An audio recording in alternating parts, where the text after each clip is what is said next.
Tout le monde dit que gagner un Oscar est un billet aller simple pour l'immortalité à Hollywood, mais que se passe-t-il si la statue est plus comme un fantôme doré? Ici une nuit, disparue le lendemain. Ce soir, nous ne parlons pas des légendes qui ont érigé des sanctuaires à partir de leurs victoires aux Oscars. Nous poursuivons le mystère de ceux qui ont saisi le plus grand prix d'Hollywood, puis ont disparu, presque comme si les projecteurs les avaient consumés. Alors voici la vraie question. L'Oscar est-il une bénédiction ou une malédiction déguisée? Restez avec nous. Vous pourriez reconsidérer ce que réussir signifie vraiment. Louise Rainer. Commencez par ceci. À la fin des années 1930, Louise Rainer était tellement en vogue que MGM pensait qu'elle serait leur prochaine Garbo.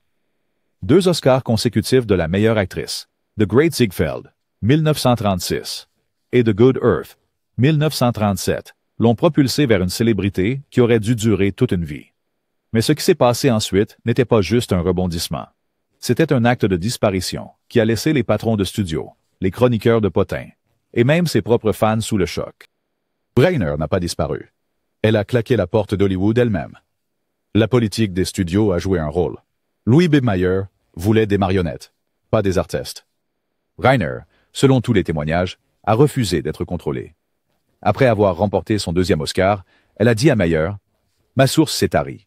Je travaille de l'intérieur vers l'extérieur, et il n'y a rien à donner à l'intérieur. » Ce n'était pas juste du mélodrame.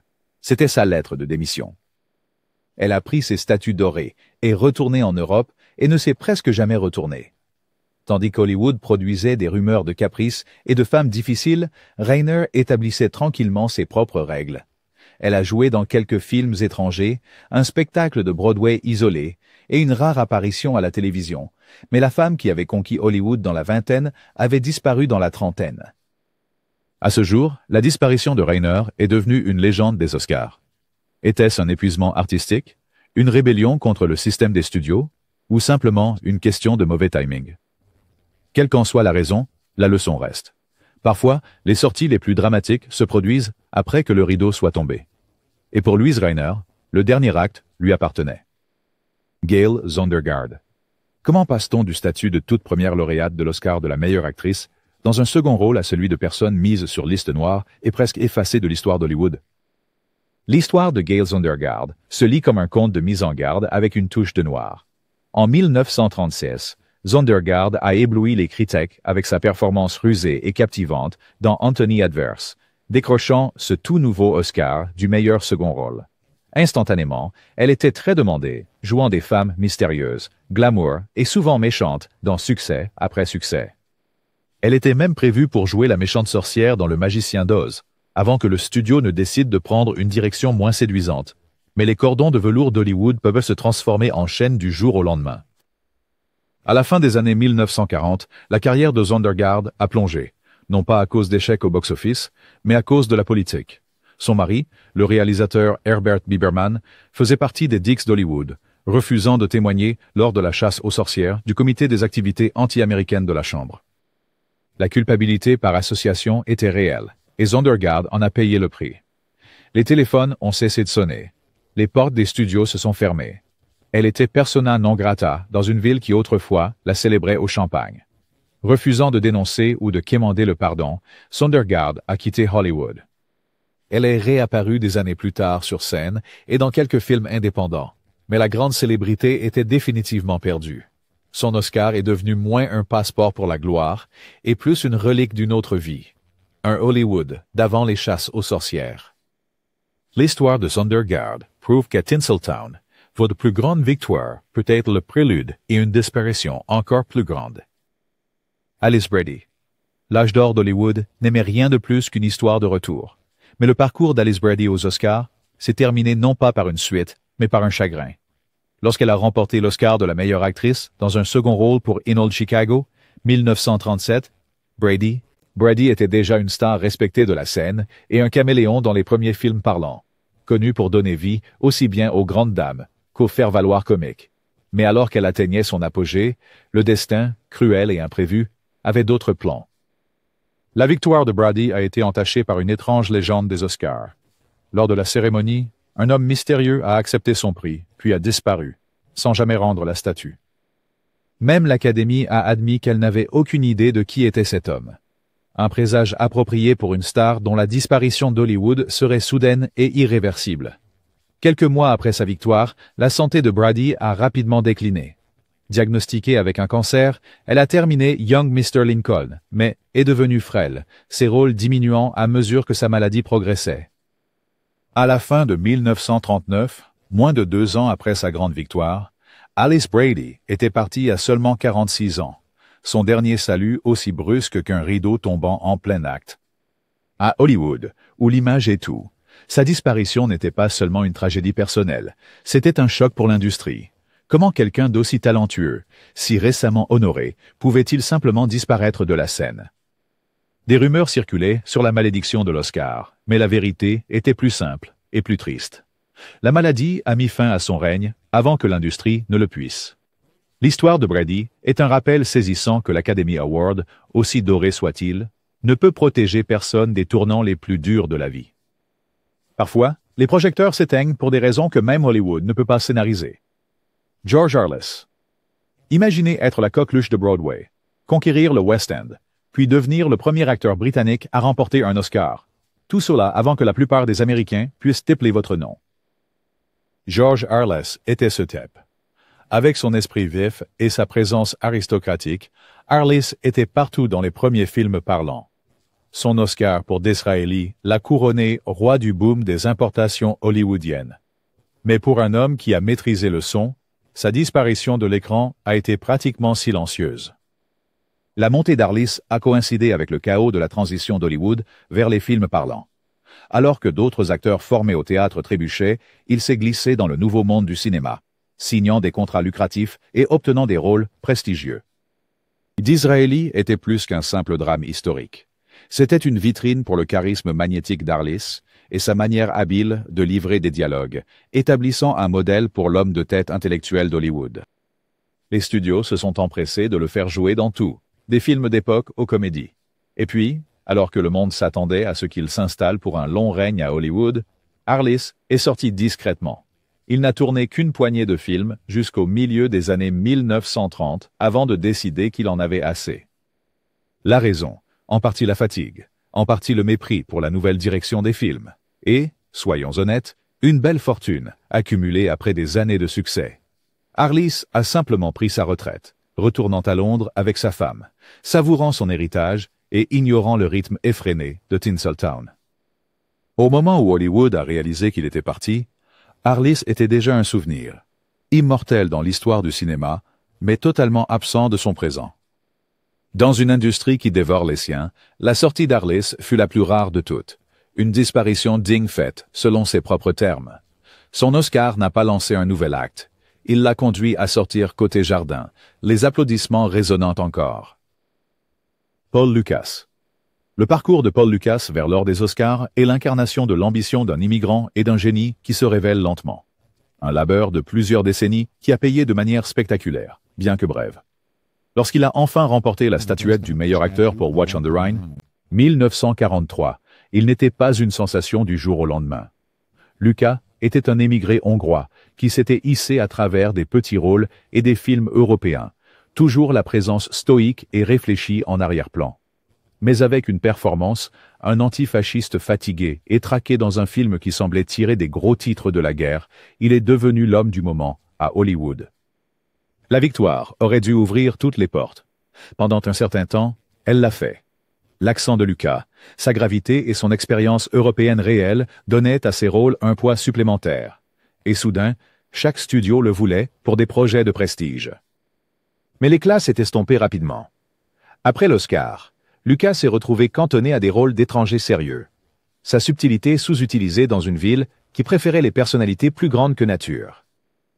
Quand la guerre s'est terminée et que le public a eu soif d'évasion, le style de Lucas a semblé démodé. Les appels téléphoniques ont ralenti, les réalisateurs sont passés à autre chose. Plutôt que de lutter contre la tendance, Lucas est retourné en Europe, acceptant des rôles dans des films britanniques et continentaux, certains respectés, la plupart à peine remarqués aux États-Unis. Il appréciait le travail, bien sûr, mais l'impact n'était pas le même. Dans les années 1950, il était un habitué des drames télévisés et des rôles secondaires. Sa victoire aux Oscars, un souvenir doré plutôt qu'un coup de pouce vivant pour sa carrière. Contrairement à d'autres qui ont flambé dans un scandale ou une crise de santé, Lucas s'est simplement estompé, glissant dans l'ombre internationale. Était-ce un cas de l'attention éphémère d'Hollywood, ou un artiste qui appartenait à une autre époque? Quoi qu'il en soit, l'histoire de Paul Lucas, après l'Oscar, prouve qu'à Tinseltown, l'icône d'aujourd'hui peut devenir la curiosité de demain, peu importe la difficulté avec laquelle la gloire a été acquise. Anne Revere. L'histoire d'Anne Revere est un témoignage de la rapidité avec laquelle le rêve américain peut se transformer en cauchemar hollywoodien. Pas de scandale nécessaire, juste de la politique et des principes. Lorsque Revere a remporté l'Oscar de la meilleure actrice dans un second rôle pour National Velvet, 1945, elle n'était pas seulement une actrice de caractère adorée. Elle était un symbole de résilience, jouant des mères, des matriarches et des ancrages moraux avec une sincérité granitique que l'on ne peut pas feindre. Les réalisateurs admiraient sa gravité, et le public faisait confiance à chacun de ses mots. Cela ressemblait à une carrière destinée à des décennies de rôles riches et consistants. Mais dans le Hollywood d'après-guerre, la loyauté était un jeu dangereux. Revere était une progressiste déclarée, n'ayant pas peur de défendre ses collègues pendant la peur rouge. Lorsque le comité des activités anti-américaines de la Chambre est venu frapper à sa porte, elle a refusé de témoigner. Le prix? Une mise sur liste noire immédiate. Les studios l'ont laissé tomber comme une mauvaise nouvelle. Son visage a disparu des affiches. Pendant près de 2 décennies, l'une des présences les plus fiables de l'écran était un fantôme, forcé de quitter la caméra pour monter sur scène, où les restrictions de la liste noire étaient moins sévères. Revere ne s'est pas excusé, ne s'est pas effondré, n'a pas supplié pour une seconde chance. Au lieu de cela, elle a redoublé d'efforts pour enseigner l'art dramatique, gardant l'art vivant dans les salles de classe pendant que Hollywood passait à autre chose. Lorsqu'elle a fait son retour tardif dans les années 1970, une génération entière avait grandi avec seulement sa voix, pas son visage.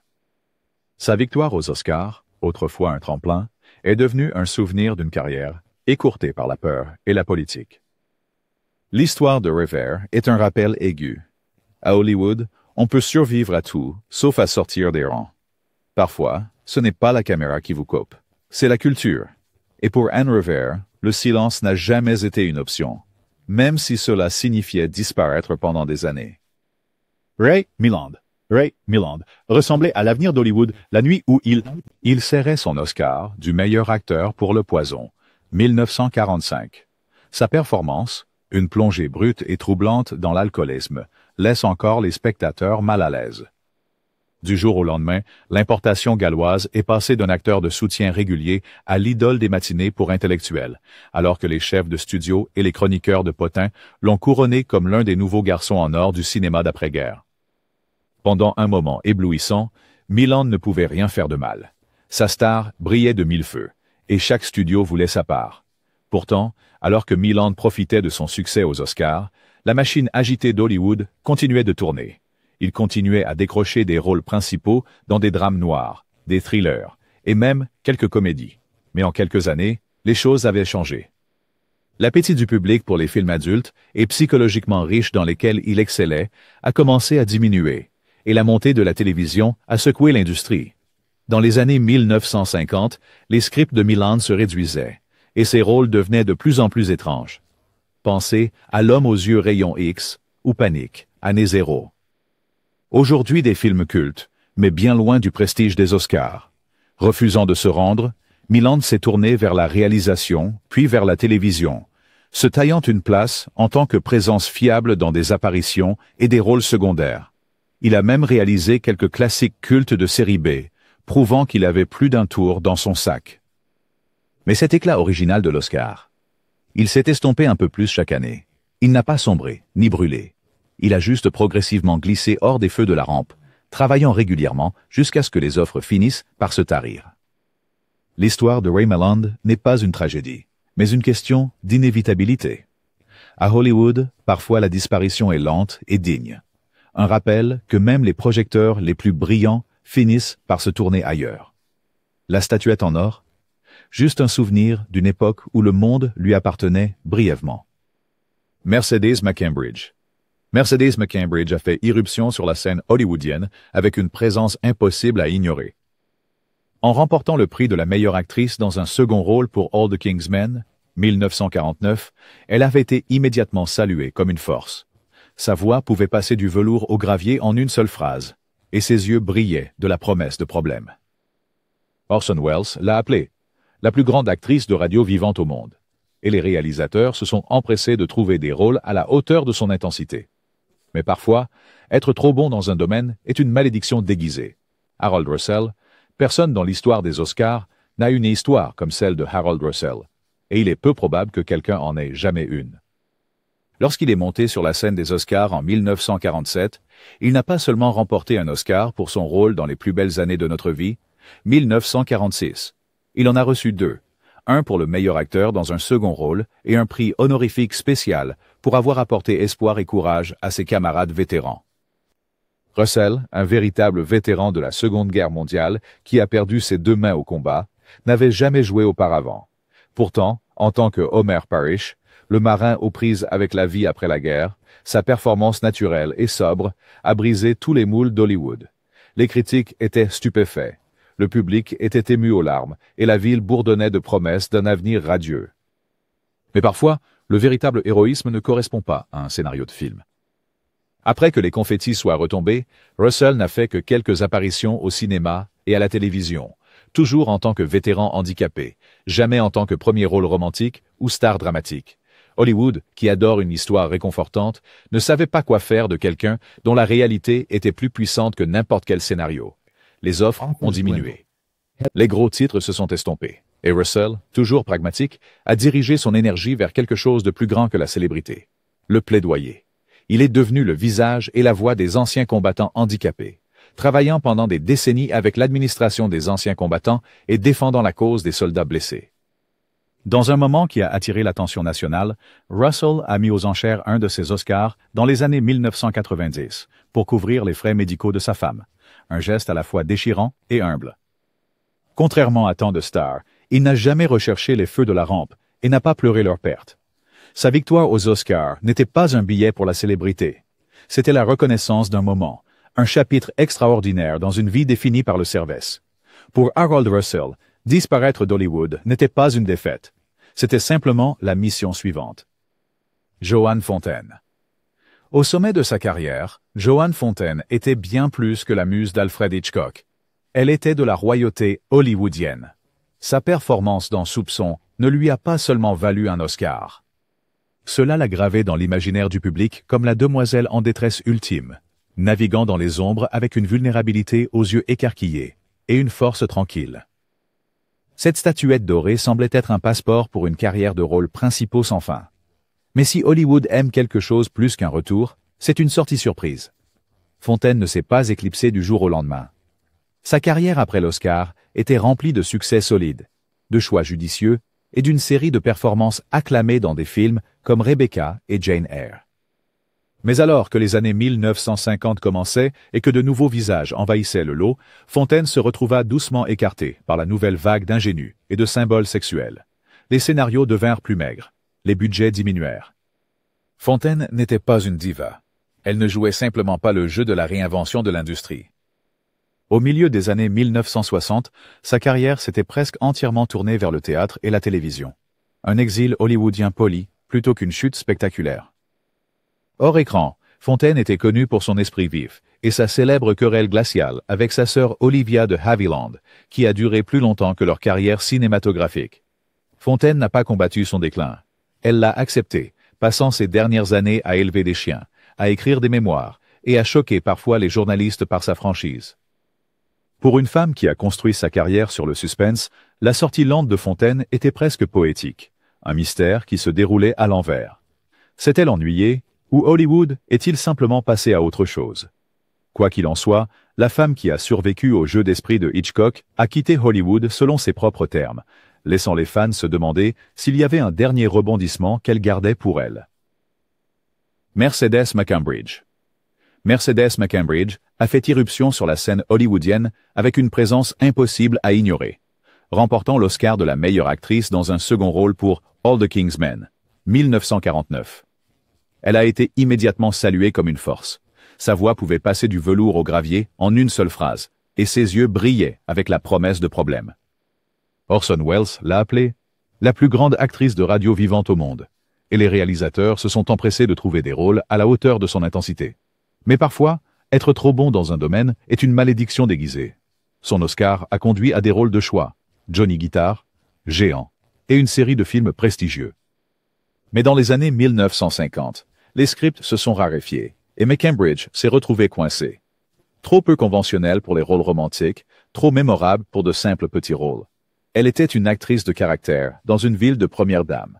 Hollywood, toujours à la recherche du prochain joli visage, ne savait pas quoi faire d'une force de la nature, comme McCambridge. Alors elle a pivoté, se taillant une niche à la radio comme scène, et finalement, le monde émergent de la télévision.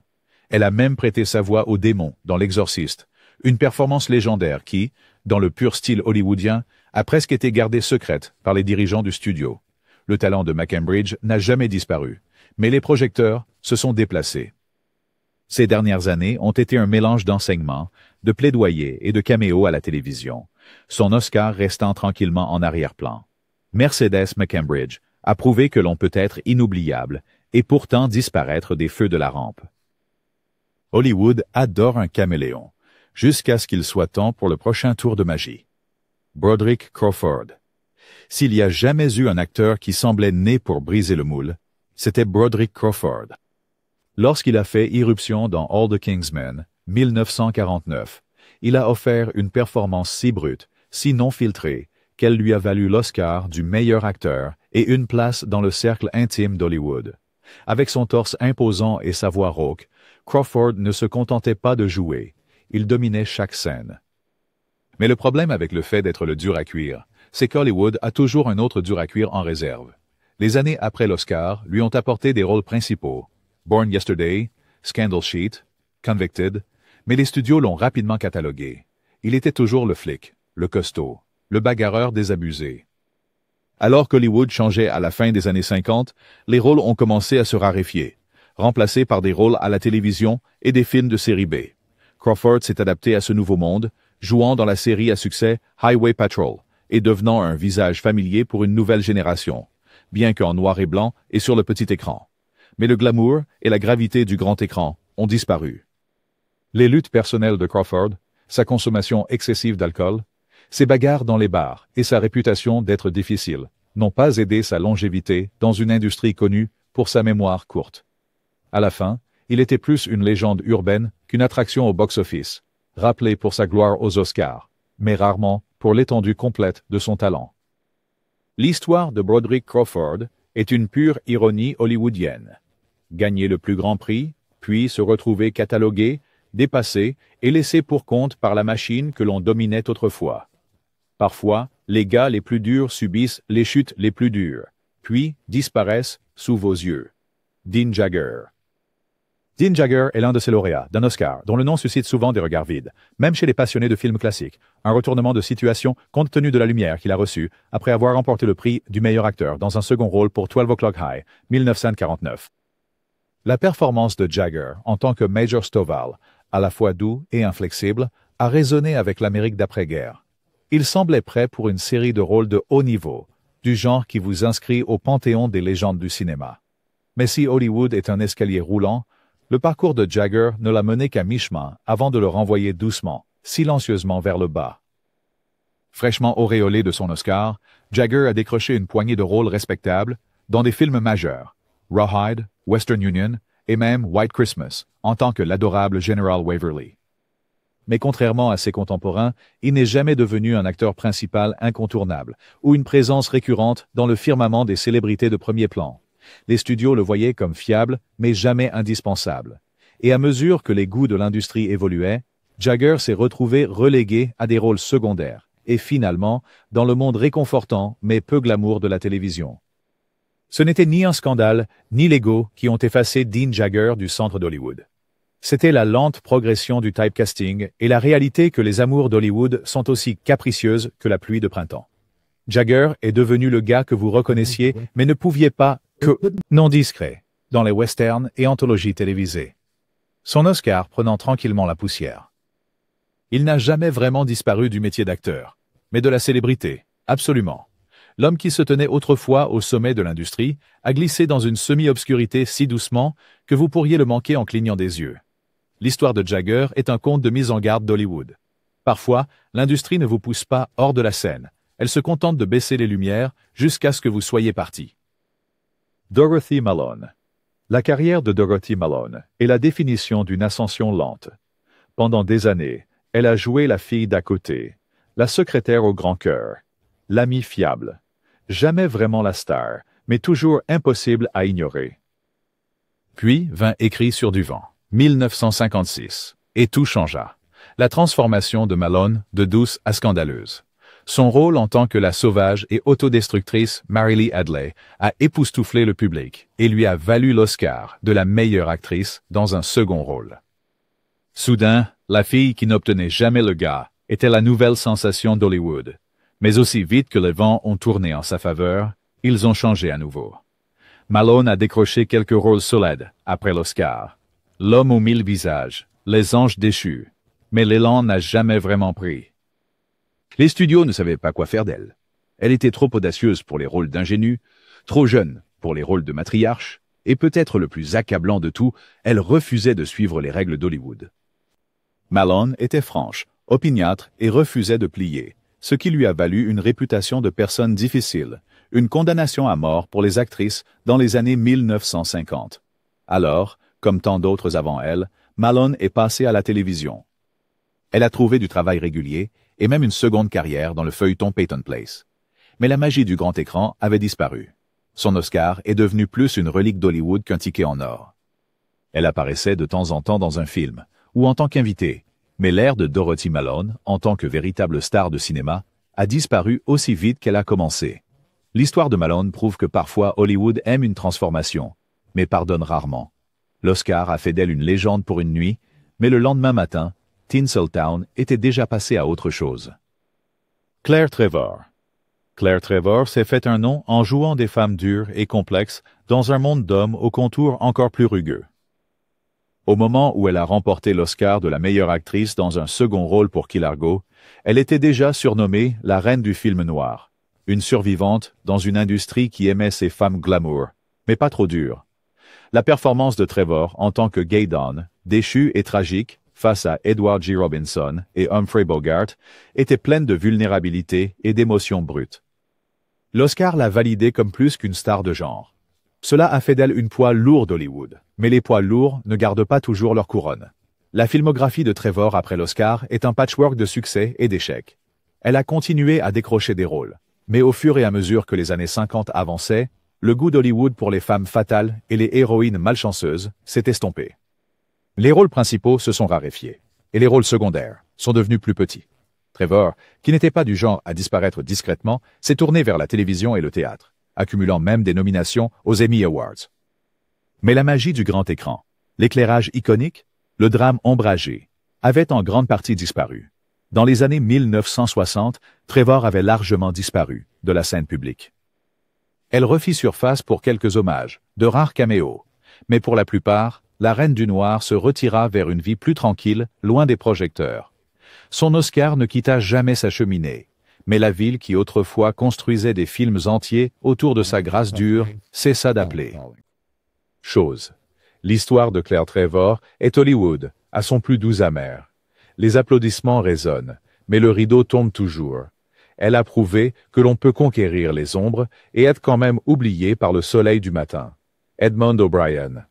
Edmond O'Brien ne ressemblait pas à votre homme de tête typique, mais cela ne l'a jamais empêché de voler chaque scène dans laquelle il entrait. Quand il a décroché l'Oscar du meilleur acteur dans un second rôle pour The Barefoot Contessa, 1954, ce n'était pas sa première rencontre avec la reconnaissance critique. Il s'était déjà forgé une réputation de bourreau de travail par excellence à Hollywood. Un acteur d'acteur, toujours prêt pour des rôles de durs à cuire et des monologues désabusés. O'Brien était la colle rugueuse dans une ville obsédée par les jolis visages et les beaux parleurs. L'Oscar semblait être une validation, un signal que finalement, la substance comptait autant que le style. Mais même en serrant cette statue dorée, le temps était compté. La grande victoire d'O'Brien aurait dû marquer le début d'une nouvelle phase. Plus de rôles principaux, plus de projets prestigieux. Pendant un court instant, c'est ce qu'il a obtenu. Il a décroché des rôles mémorables dans des films comme 7 jours en mai et L'homme qui tua Liberty Valance. Mais les scénarios se sont raréfiés au fur et à mesure que les années 60 avançaient. L'industrie avait toujours valorisé la jeunesse, et le visage marqué et la voix rauque d'O'Brien le rendaient plus difficile à intégrer dans la nouvelle vague du cool hollywoodien. Le vrai retournement? O'Brien n'a pas combattu le déclin. Il a changé de cap, se tournant vers la télévision, acceptant des rôles secondaires, et même retournant sur scène. Il prenait ce qu'il pouvait obtenir, traitant chaque travail, aussi petit soit-il, avec le même respect et professionnalisme. Mais l'époque où son nom pouvait vendre un billet s'était discrètement refermée. À la fin des années 1960, O'Brien était plus un artisan qu'une star. Son Oscar prenant la poussière, à l'ombre d'une carrière autrefois glorieuse. Ce qui rend l'histoire d'O'Brien poignante, c'est son caractère ordinaire. Pas de scandale, pas de chute dramatique, juste la lente et inévitable disparition qui rattrape presque tout le monde dans le métier. À Hollywood, même un bourreau de travail peut être discrètement écarté, peu importe l'éclat de son moment de gloire. Joe Van Fleet. La carrière hollywoodienne de Joe Van Fleet est une leçon sur la rapidité avec laquelle les étoiles peuvent se réaligner, souvent pas en votre faveur. Lorsqu'elle a remporté l'Oscar de la meilleure actrice dans un second rôle pour À l'Est d'Éden, 1955, Van Fleet n'était pas seulement un nouveau visage. Elle était une vétéran de la scène avec un talent d'actrice sérieux, personnellement choisie par Elia Kazan pour jouer la mère endurcie et hantée de James Dean. Sa performance était électrisante, mêlant venin, vulnérabilité et regret brut. Du jour au lendemain, elle était la femme la plus discutée à Hollywood. Le genre de sensation du jour au lendemain qui a en réalité pris des années à se construire. Mais si l'Oscar est censé être un tremplin, pour Van Fleet, c'était plutôt une trappe. Elle s'est rapidement retrouvée, cantonnée à des rôles stéréotypés, recevant sans cesse des variations de la femme amère et vieillissante, de la mère tragique, de la vieille fille au caractère dur. Les dirigeants de studio voyaient sa profondeur, mais pas son éventail. Cela n'a pas aidé que Van Fleet soit farouchement indépendante, s'irritant du contrôle des studios et refusant de jouer le jeu des soirées et des relations publiques qui maintenaient les autres sous les projecteurs. Elle est retournée à Broadway, remportant un Tony et recevant des critiques élogieuses. Mais ses rôles au cinéma se sont réduits à des caméos et des rôles secondaires. Au milieu des années 1960, l'histoire hollywoodienne de Van Fleet était en grande partie terminée. Elle a passé ses dernières années à enseigner, à jouer sur scène et à réfléchir à l'éclat rapide et à la lente disparition de la célébrité cinématographique. Pour tous, malgré tous les éloges, l'Oscar n'a pas garanti l'immortalité. Juste un bref et brillant projecteur, puis le calme des coulisses. Le parcours de Van Fleet prouve que l'Oscar peut être à la fois une consécration et une malédiction, surtout dans une ville qui passe à autre chose avant même la fin du générique. Susan Hayward. L'Oscar de Susan Hayward pour I Want to Live, 1958, fut l'apogée d'une carrière bâtie sur le courage, la résilience et la volonté d'affronter les rôles les plus difficiles à Hollywood. Rien dans l'ascension de Hayward n'a été facile. On ne lui a pas offert la célébrité. Elle a dû se frayer un chemin à travers un labyrinthe de films de seconde zone, de stéréotypes et d'indifférence des studios. Son arme secrète? Une intensité émotionnelle féroce qui électrisait l'écran. Que ce soit en jouant des femmes lésées, des survivantes coriaces ou des héroïnes tragiques, Hayward insufflait ses propres luttes dans chaque performance, rendant sa douleur et ses triomphes absolument réels. Gagner l'Oscar a cimenté sa réputation de reine de la souffrance, une actrice capable de briser votre cœur, sans jamais demander de pitié. Mais juste au moment où elle semblait intouchable, le sol a bougé sous ses pieds. Les années 1960 ont apporté une vague de changements. De nouveaux genres, des stars plus jeunes et une industrie avide de nouveaux visages. Hayward a fait de son mieux pour s'adapter, acceptant des rôles dans des films de premier plan comme Valley of the Dolls et Backstreet, mais quelque chose d'intangible manquait. Les scénarios n'étaient pas aussi percutants et les rôles n'avaient pas la même intensité. Puis, la vie a infligé son coup le plus cruel, un diagnostic de cancer qui a forcé Hayward à se retirer de la scène publique. Malgré sa légendaire ténacité, même elle ne pouvait pas lutter contre le destin indéfiniment. Ses apparitions sont devenues rares, sa présence à Hollywood s'est estompée au fil des années. Au moment de sa mort en 1975, Hayward était déjà une sorte de légende en son absence, une star dont les jours les plus brillants scintillaient dans le passé. Son Oscar, autrefois symbole de triomphe, était devenu un souvenir doux amer, un rappel de la rapidité avec laquelle Hollywood peut tourner la page. Hayward a atteint le sommet, pour découvrir que les plus hauts sommets peuvent aussi être les plus solitaires. Shirley Booth. Shirley Booth a fait son entrée à Hollywood depuis le monde de Broadway, et avec son tout premier rôle au cinéma, Comeback, Little Sheba, 1952, elle a fait l'impensable, remportant l'Oscar de la meilleure actrice. Sa performance en tant que Lola, solitaire et vulnérable, était si authentique qu'elle a fait pleurer les critiques et a rendu le public mal à l'aise dans ses sièges. C'était brut, non filtré, et la preuve que les acteurs formés sur scène pouvaient non seulement survivre, mais aussi dominer complètement le grand écran. Du jour au lendemain, Booth fut saluée comme une révélation, son nom prononcé aux côtés de Bette Davis et Katharine Hepburn comme l'une des nouvelles légendes les plus prometteuses d'Hollywood. Mais voici le retournement de situation. Hollywood n'a jamais vraiment réussi à la garder. Booth n'a fait qu'une poignée de films après sa victoire aux Oscars, y compris About Mrs. Leslie et Hot Spell. Mais elle ne semblait jamais vraiment à l'aise à Tinseltown. Le soleil constant, la politique des studios et les reprises interminables la laissèrent froide. Booth trouvait le processus cinématographique fastidieux, le milieu sans âme, et les rôles de plus en plus dépourvus de la complexité et de la profondeur qu'elle recherchait. Elle regrettait l'immédiateté de la scène et la connexion avec un public en direct. En quelques années seulement, Booth a quitté Hollywood pour revenir à son premier amour, le théâtre. Mais elle n'en avait pas fini avec les écrans pour autant. Dans les années 1960, Booth a pris la tête de la sitcom à succès, Hazel, devenant une icône de la télévision, adorée par toute une nouvelle génération. Et, elle, montrant que son charme pouvait illuminer n'importe quel média qu'elle touchait.